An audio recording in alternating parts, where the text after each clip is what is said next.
जब प्रश्नकर्ता का नाम मन से बोला जाए तो कृपया वे अपने स्थान पर खड़े हों, ऐसी आप सबसे विनती है। हाँ जी, ठीक है। भारतीय ज्ञान परंपरा, doctor Rajagopala, Ayurveda Vaidya and teacher.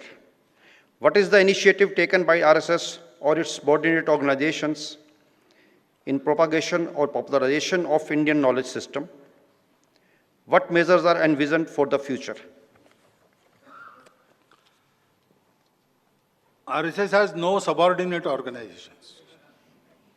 The organizations in which Swayamsevaks are working are independent, autonomous, and they are expected to be self-dependent. But there is no subordination of any kind in RSS.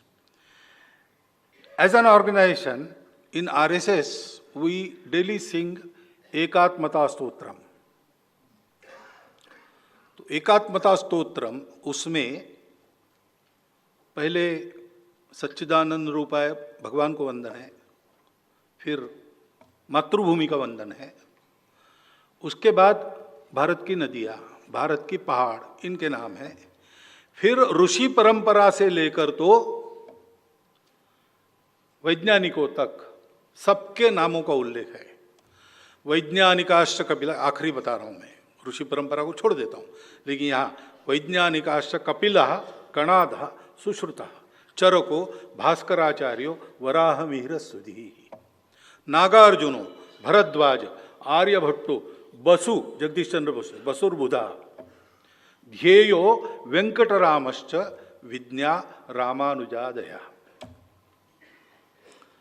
तो पूरी तब से लेकर अब तक की वैज्ञानिकों की परंपरा रिप्रेजेंटेटिव रूप में उसमें आ गई, और इसको हम रोज कहते हैं, और वर्गों में हमारे प्रशिक्षण में एक एक नाम के बारे में जानकारी देते हैं। ये संघ में नित्य क्रम है, अनेक वर्षों से है, और जैसे जैसे समय बीतता है वैसे वैसे ये लिस्ट थोड़ी बदलते हैं, अत्याधुनिक करते हैं उसको। अभी की जो चल रही वो मैंने बताया।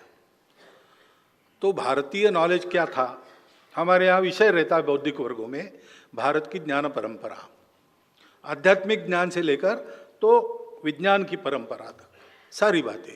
सोनी जी बैठे उसमें, उनकी पुस्तक है, वो बड़ी लोकप्रिय है संघ के बाहर भी। तो हमारा तो ये विषय पहले से है, भारत की ज्ञान परंपरा का ध्यान रखना। अब शिक्षा में भी वो 4 संगठन काम कर रहे शिक्षा क्षेत्र में, उनके प्रयासों से नई शिक्षा नीति में भी वो विषय आया है। और पहले तो ये सुनाई नहीं देते थे शब्द, भारतीय ज्ञान परंपरा कहना इट वॉज ए टाबू। लेकिन आज मैं शिक्षा सम्मेलनों में जाता हूँ, इधर उधर जाता हूँ, कई जगह सारे देश के यूनिवर्सिटीज में लोग चर्चा करते हैं भारतीय ज्ञान परंपरा, IKS ऐसा कहते हैं। तो बस इस प्रयास को और गति बढ़ाएंगे तो और अच्छा होगा, वो हमारे संगठन इसकी चिंता करेंगे।